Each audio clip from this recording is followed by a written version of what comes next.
سال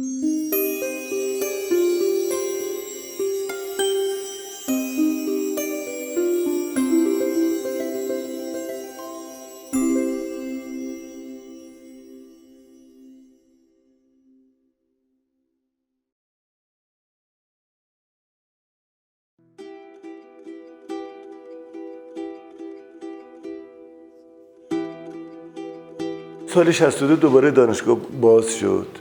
حالا نمیدونم کی حمایت کرد، ولی روین پاکباز یک کلاس داشت اونجا. آقای پاکباز در کلاس خودش مینیاتور ایران رو به چالش کشیده بود.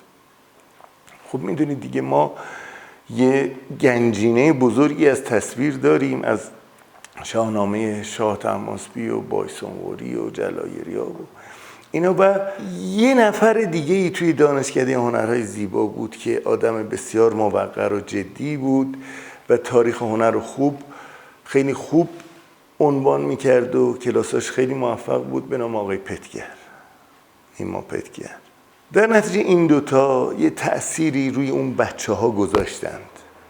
این تأثیر تا اونجایی که یادم بیاد بهتون بگم: سارا ایروانی، مهرداد محبعلی، احمد نادلیان، احمد خلیلی فرد، معصومه مظفری، سغرا زاره. ببینید همه اینا نقاشن، گفتم یه عده‌ای. سغرا زاره و عده‌ای که الان خوب من به خاطر ندارم، ولی تعدادشون بیشتر از این است.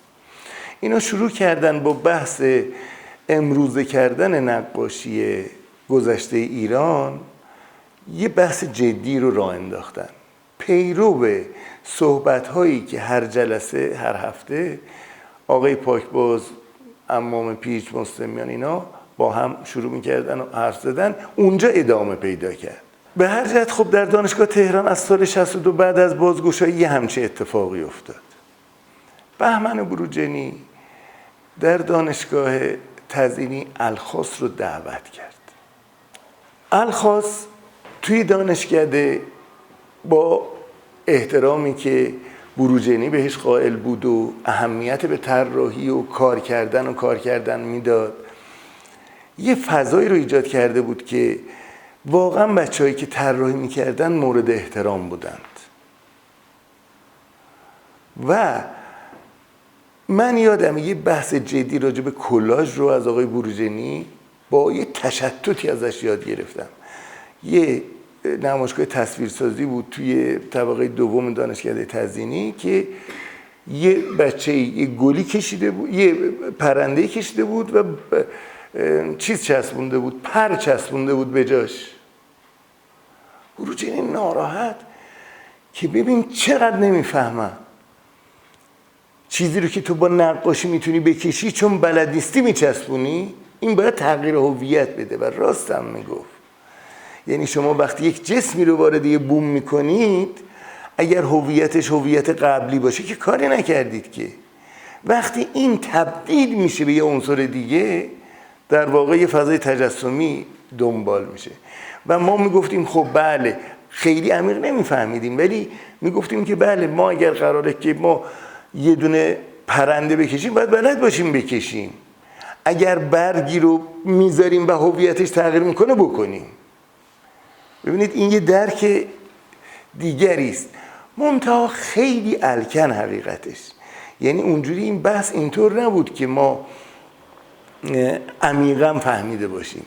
بیشتر بحث هایی که راجع به طراحی من و بنی اسدی و نصر با هم شروع کردیم به صحبت کردن، ارتباط انتزاعی بودن طراحی رو ما بیشتر با هم صحبت کردیم. درک کمپوزیسیون سهمی از طراحی است. جابجایی ها، اندازه ها، بافت ها، این که اصلا این یک عنصر ابستره است، به طور مطلق ابستره است. ما با خط کار میکنیم ولی تعریفی از خط نیست. خب شما با یه عنصری که ذاتاً تجریدی است وقتی شروع میکنید به کار کردن، باید ادراک ابستراکسیون رو داشته باشین. یا در مقابل منظره ما خیلی زود فهمیدیم که درخت نیست، این یه لکه است. ما صحبت کردیم که اگر درخت رو بخوایم بشناسیم، درخت رو نشون بدیم واقعیتشو، برگش هم بکشیم باز کافی نیست، چون روی اون برگه 1000 تا حشره مشره هست. متوجهین؟ پس در نتیجه ذات طراحی انتزاعی است. اینو ما بهش رسیدیم و واقعا با هم بحث‌های خیلی خیلی جدی کردیم.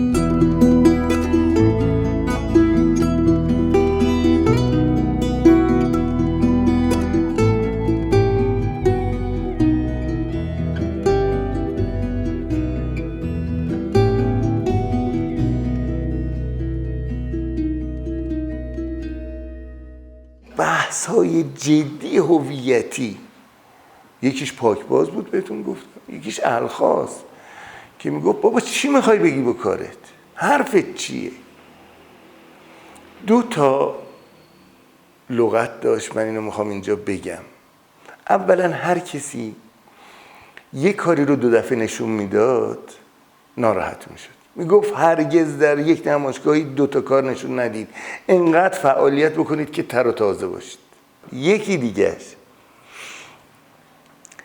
میگفت سوسوری کار نکنید، مرد باشین، برین تو مردم کار بکنید. جیگول بازی چیه؟ آی مامانم، آی بابام. اصطلاحش بود این بود که الهام خانم بال بزنه بیاد رو دوشت بشینه تو نقاشی بکنی. کار کن، فرقت با نونوا چیه؟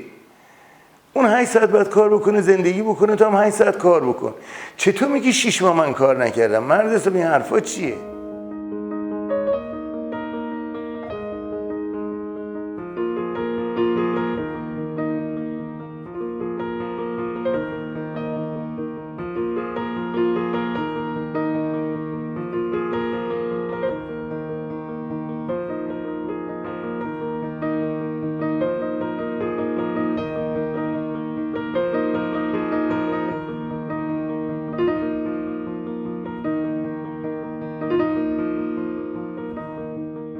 توی دانشکده چند تا نمایشگاه طراحی داشتم، خیلی کمک میکرد که منو بیشتر بشناسند یا مثلا بدونن که من آدم جدی هستم تو حوزه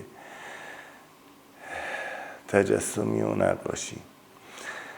من سال 1366 فارغ التحصیل شدم از دانشگاه و از سال 1365 برای اینکه امرار معاشی داشته باشم و بتونم ازدواج بکنم وارد کیهان بچه‌ها شدم و اونجا شروع کردیم به کار کردن.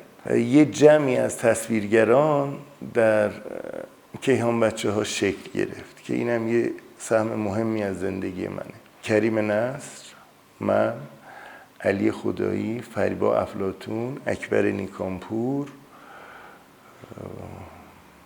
بنی اسدی، ما 6 نفر اونجا بحثای خیلی جدی راجع به تصویر میکردیم. تازه فارغ التحصیل شده بودیم و اون دوره تا سال 1369 که من اون جایزه بولونیا رو بردم، یکی از